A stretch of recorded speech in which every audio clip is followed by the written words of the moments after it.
always diligently working on your craft. Ah, Ingrid! How long were you standing there? Only just now. Oh, is that the new painting you were mentioning? You sounded especially inspired about this one. May I see? No. I mean, the painting's not ready yet. I don't want anyone to see it before it's finished. But we had spoken about how much your perspective can broaden when you let other people in on your work. Had a change of heart? It's not that. This one is embarrassing is all. Come on. You know you don't need to feel embarrassed around me. Please, show me. All right. Just for a second. This one is even more beautiful than the last. A knight in shimmering armor fighting in all her glory. That lance looks a lot like mine. And the armor. And the horse. Ignatz? Is that? Yes. It's you. The woman in this image. She's so powerful and regal. I'm in awe. So elegant and refined, but with such a soft air, despite the armor and weaponry. That's how I see you. You remind me of Saint Saros. Brave and vibrant and powerful, yet kind and gentle. Sorry, was that too much? That was too much. Thank you, Ignatz. I'm deeply touched. And also embarrassed. I'm feeling a little embarrassed myself. Truly, I'm so moved. I guess now I really need to live up to all your painting encompasses. Please show it to me once it's finished. I will. I promise. Though I don't think I'll show it to anyone else.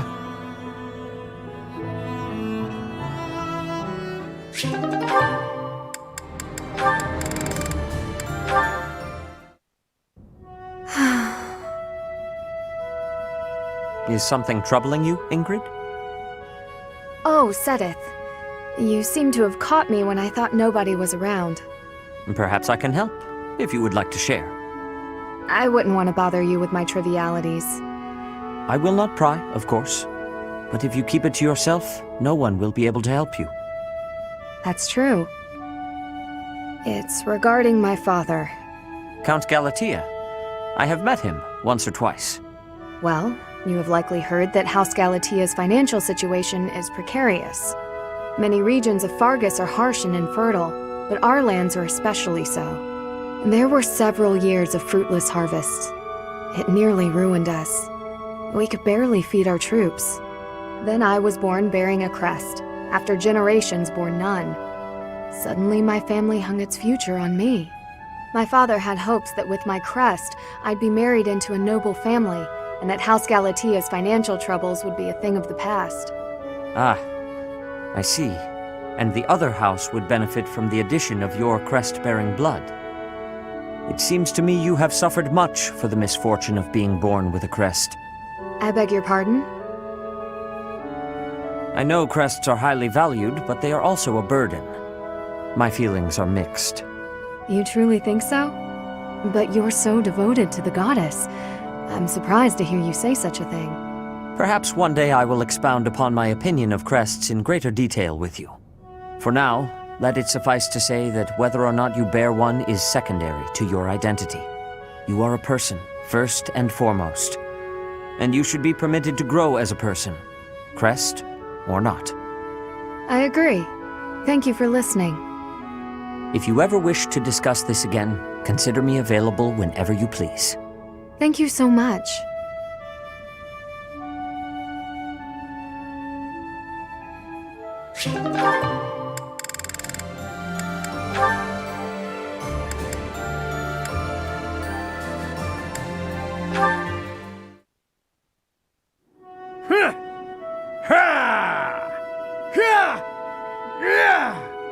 Why, it's Gilbert. Training on a day off? That man will never change, nor rest, apparently.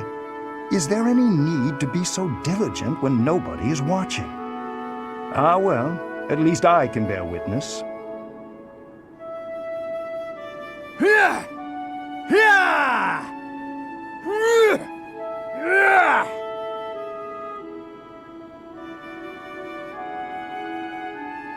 Professor Hanneman, is there something you need? Ah, you noticed me. No, not at all. I was simply observing. I apologize for disturbing you. You've done nothing worthy of apology. Although I fail to understand why you would watch my training. Oh, well, I watch because I find it quite interesting. Your movements are most refined, with no unnecessary motions. Elegant is the word, I think. I find it quite satisfying to observe. In fact, I might say I was mesmerized. Is that so? If only you showed a bit more emotion on your face, just to sell the rest of it. You come off a bit tense. Training is difficult, a strain on the body. Surely it is natural for one to be tense. Oh, I know well how difficult training can be. But in your case, it's as though you're punishing yourself. I'm sorry, it's simply how I am. No. What do I know of your training? My criticism was perhaps unnecessary. Still, I do feel you are too hard on yourself. Would it not be easier to live a little more freely? Find something that makes you happy and embrace it wholeheartedly. It would do you a world of good. I thank you for your advice, Professor Hanneman, but I cannot live as you do. Such a way of life is not permitted to me. Now, if you will pardon me, I will return to my training. Not permitted? I think the only one not permitting you joy, dear Gilbert, is yourself.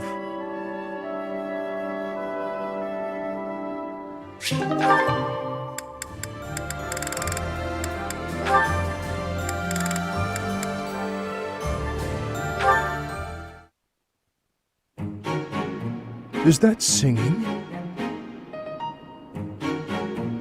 The blue sea glimmers in the dark.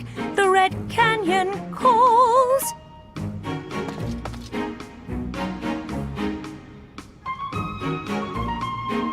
Goddess, reach in dreams. To her throne she falls. Well, Gilbert, what do you think? My lady, you were not meant to notice me. Nobody could miss a good man like you.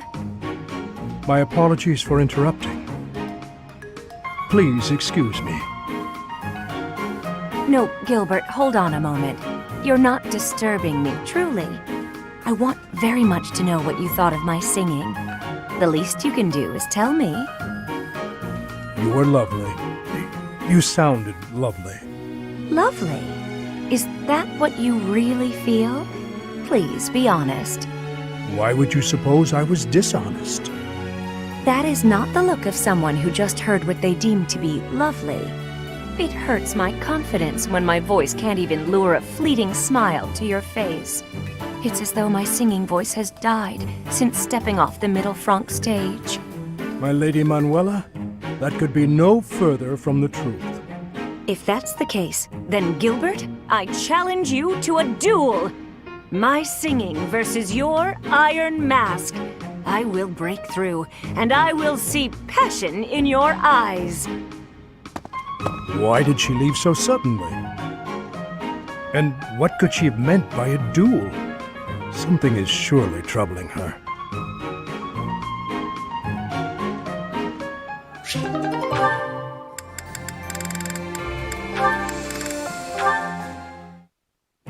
Aha! Finally! Nothing? I could have sworn I felt a bite. Regardless, I shall persist! Alois, you shouted. Is all well? Why, if it isn't Gilbert, everything's splendid. I am fishing, as you can see. Yet you were also raising your voice, which is not conducive to fishing. Well, a fish escaped, so I started shouting. See, they're biting all right. I think I'm reeling them in too slowly. Ho-ho! Another!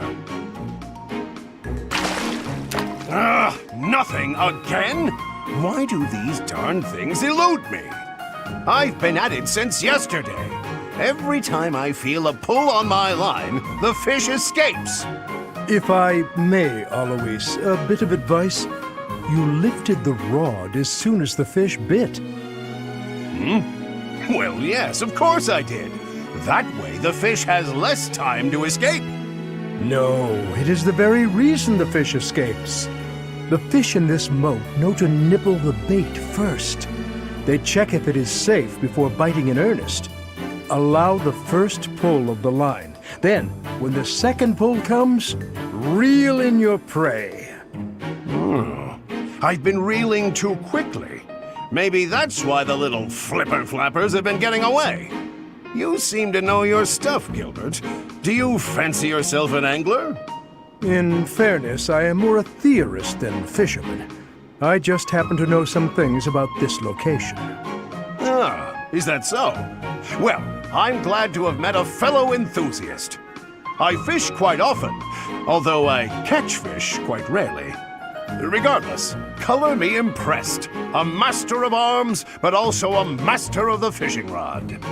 I am honored by your compliments, and I believe you could achieve mastery if you attend to the basics. With your permission, I might accompany you on a fishing expedition. Perhaps offer more pointers, if I may. Oh, splendid! You shall be my second fishing mentor. My rise in skill will be astronomical.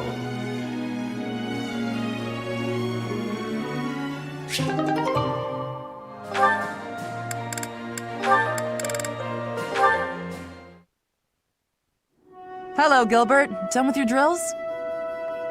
That's a shame. I was just about to ask if you'd spar with me. What bad timing. Eh?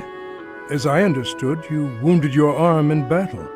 Were you not told to avoid exerting yourself for some time, so as to not aggravate the injury? The arm's all healed now. Thanks for asking.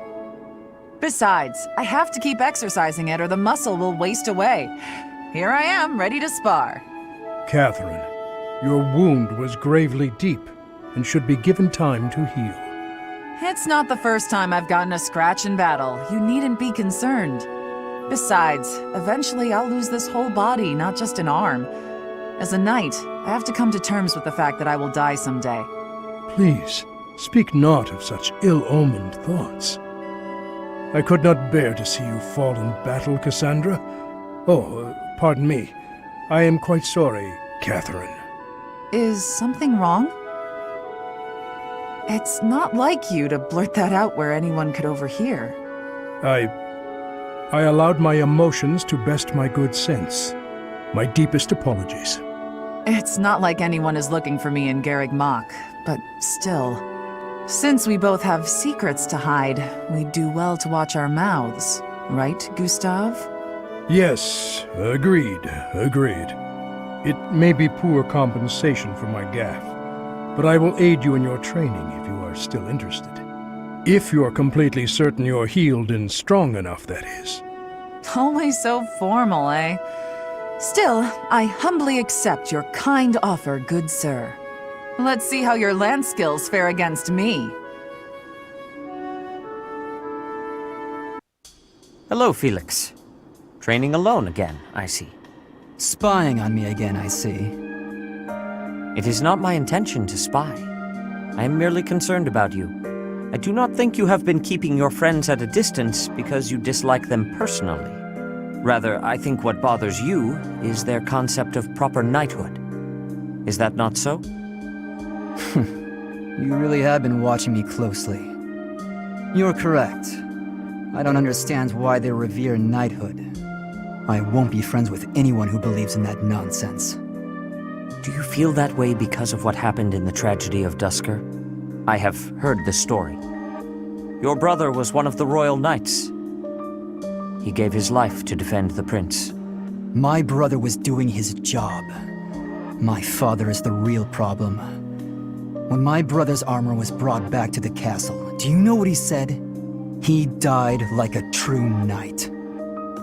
Chivalry begets the worship and glorification of death. Am I alone in finding that grotesque? I suppose you'll excommunicate me for blaspheming like this. Not at all.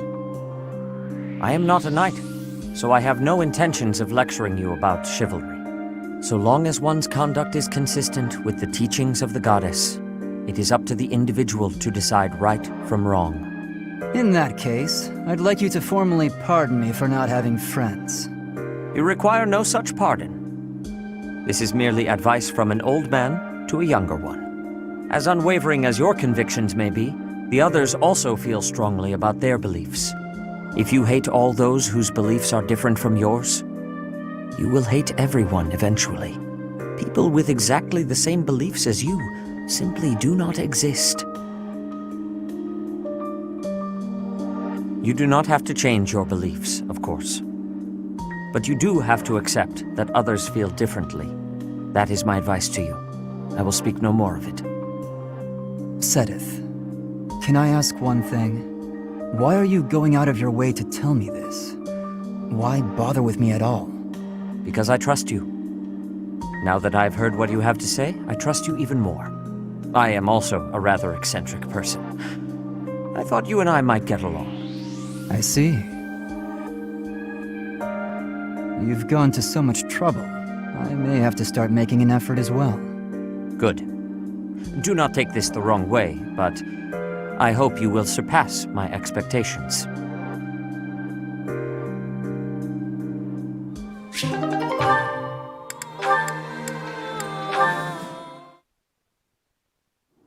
Is something the matter?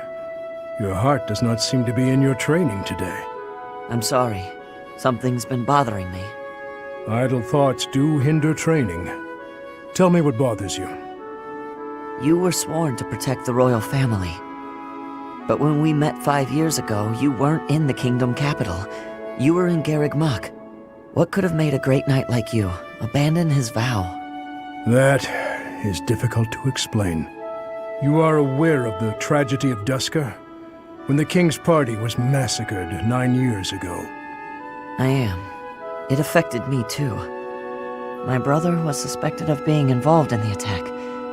And so the church, they... Forgive me. That must be a difficult memory. Why are you apologizing? It's not your fault. I disagree. Had I been by His Majesty's side on that day where I was sworn to be, perhaps His Majesty would not have lost his life, and all would be different. Is that why you left Fargus? Yes, you may laugh, but I feel I was responsible for everything. I would never laugh at something like that. But I do think you should have seen things through to the end. Even if you had to endure dishonor for a while, you could have restored your name. I'm sorry. That was inconsiderate of me. I got carried away by how much your situation resembles my own. You were adopted by Lord Lonato, correct? I once told you that I wish to protect one thing other than my king, and that is my family. My wife and my daughter, both of whom I left behind in the kingdom. Lord Lonato took up his sword for his son, even if that meant turning his back on the goddess. As a father, I cannot condemn Lord Lonato for raising an army. Yet, perhaps he too lost sight of what should be protected, just as I did. I don't understand what you mean. What should Lonato have protected? You, Ash, because you are also his son. You're right. I think I know what I need to protect now. It's been staring me in the face all this time. I don't know why I couldn't see it. I'm Lonato's son. His pride and his wishes are my inheritance. Those are what I should protect. I see. Ash, you will be an excellent knight. It's too early to say that, but I'm willing to learn if you'll teach me. It would be my pleasure to oversee the training of a new generation.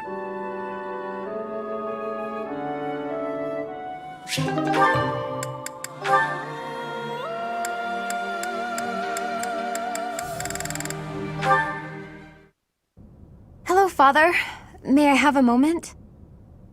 Of course. I read all your letters. You never stopped writing them, did you? My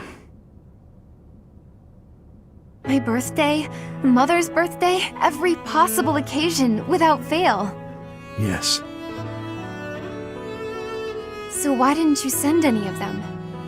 If you had sent even one, we would have... Each time I thought to send one, I could not do so. Such behavior belittled my penance. Time passed, and with it my feelings of guilt toward you and your mother grew. Even though I wrote the letters, I could not send them. I would always talk about it with Mother. If only he'd write us at least once, we'd say. We waited and waited. All those long years. I am sorry. I'm tired of hearing it, so just stop. Your apologies change nothing. Send those letters to Mother. She'll be happy to hear from you. I cannot. In that case, why don't I send them? I have given them to you. They are yours to do with as you wish. All right then. I'll send them. You don't get to take it back afterwards. Father, you should know that they made me happy. Happy? Knowing that you were thinking of us all along. We were worried about you, Mother and I. Neither of us ever came out and said it, but we thought maybe you hated us. Were trying to forget all about us. Never. I swear it on His late Majesty and on my homeland. I see. All right. Then swear. Swear that someday, when this war is over, you'll come back to us. I hear you, Annette. I will return without fail. No matter what. That's a promise you just made. If you break it, I'll never speak to you again. Yes, I promise. Great. Now I'm positively elated. I can't wait until we're all a family again. I look forward to it, Annette. More than anything.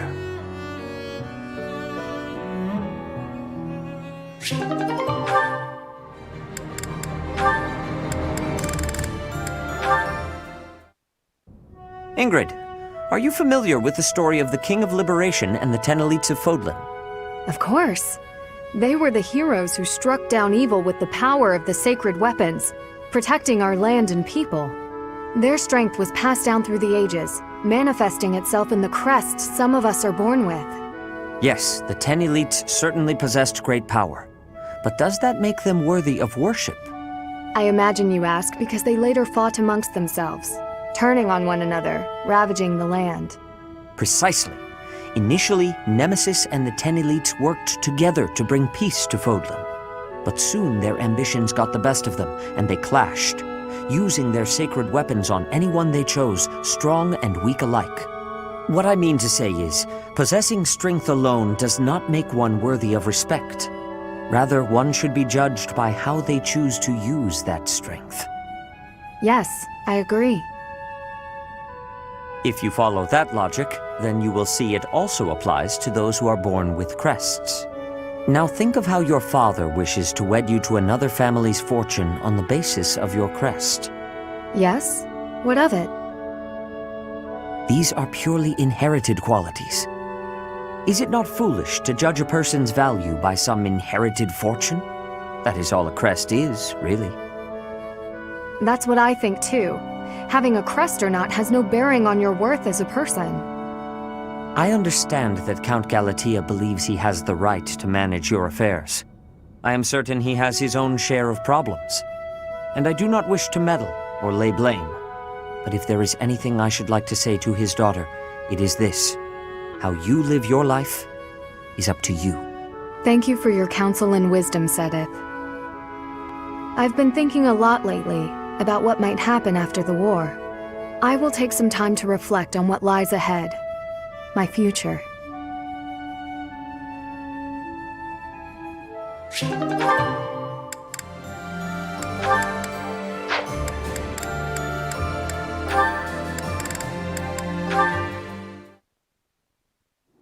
Your face looks stiff as ever, Gilbert.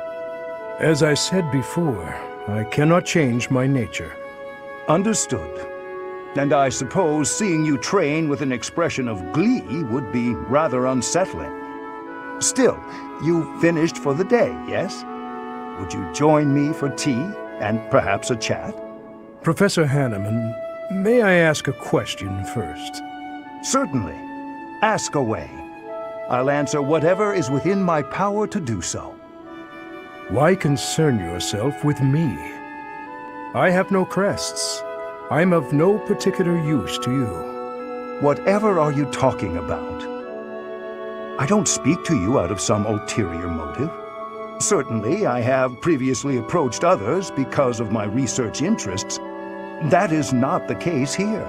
I merely wish to get to know you. You wish to know me? Yes.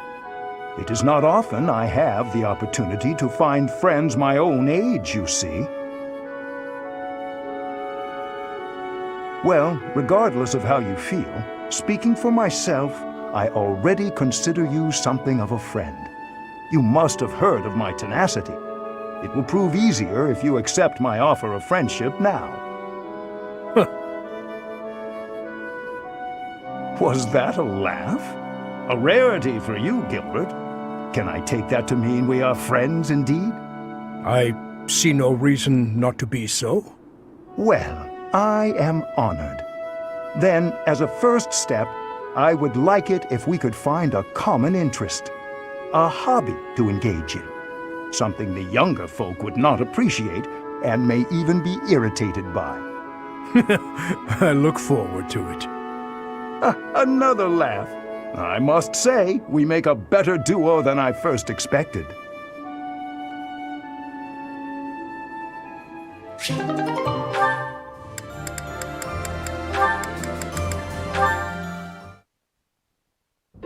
The blue sea glimmers in the dark. The Red Canyon calls. Oh. Goddess, reach in dreams. To her throne she falls. To her throne she falls.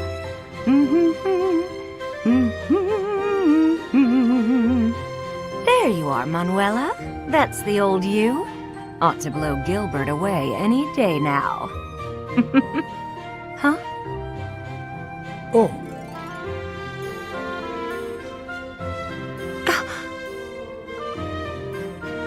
Gilbert, how long have you been there? Since the beginning of your song. I'm sorry. I did not mean to disturb you. I don't usually let others watch me practice. Do understand that I was just practicing, Gilbert. It was not a perfect performance, so I demand you erase it from your memory immediately.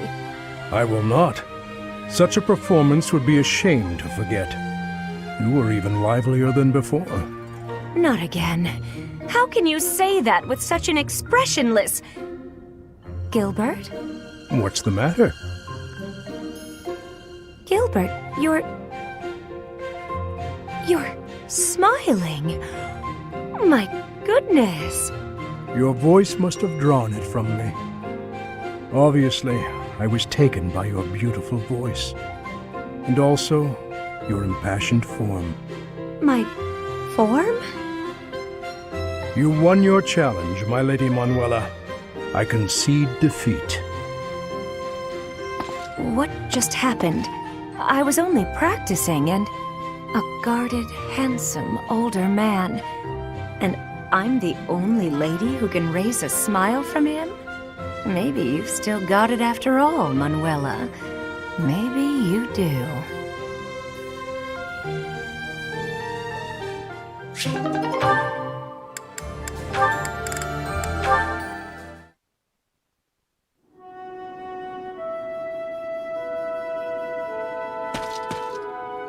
How goes it, Gilbert? Sir Alois, have you also come to fish? If I am in your way, you need but say so. Oh, no, I was passing by. Please, carry on. Hold on. You haven't caught a single fish yet. Are you feeling unwell? No, it is nothing of the sort. I am not here to catch a fish today. So you're fishing, but not in hopes of catching a fish. How unusual. Oh, I see. You're a vegetarian. No.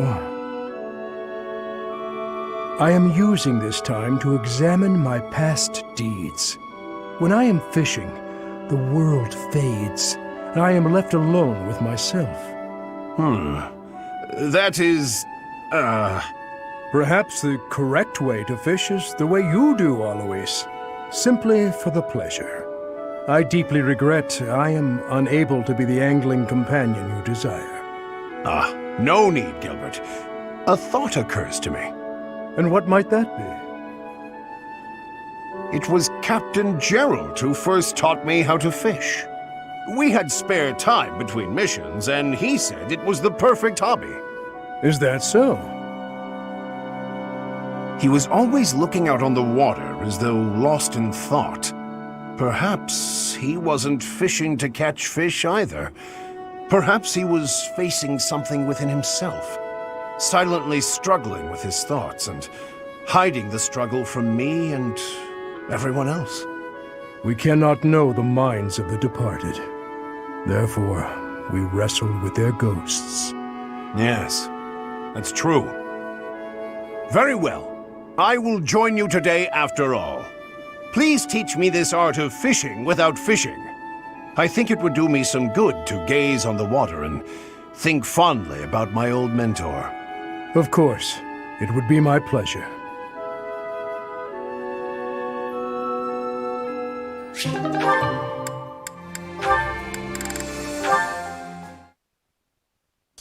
Why'd you summon me so formally?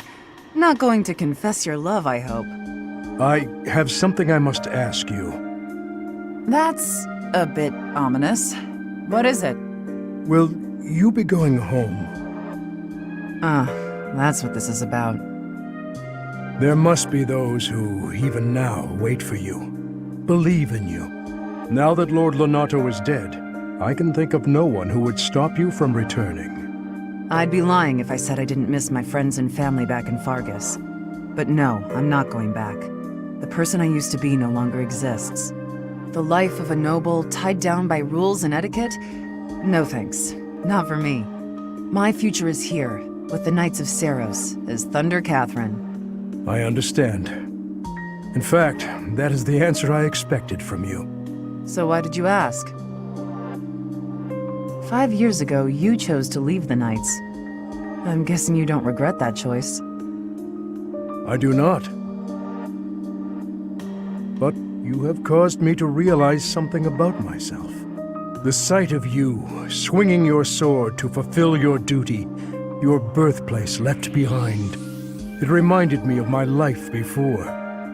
Of the day I swore my vows and was made knight to my king. You think I'm just fulfilling my duty, huh? I'm not as virtuous as you make me out to be. I fight because I want to. That's it.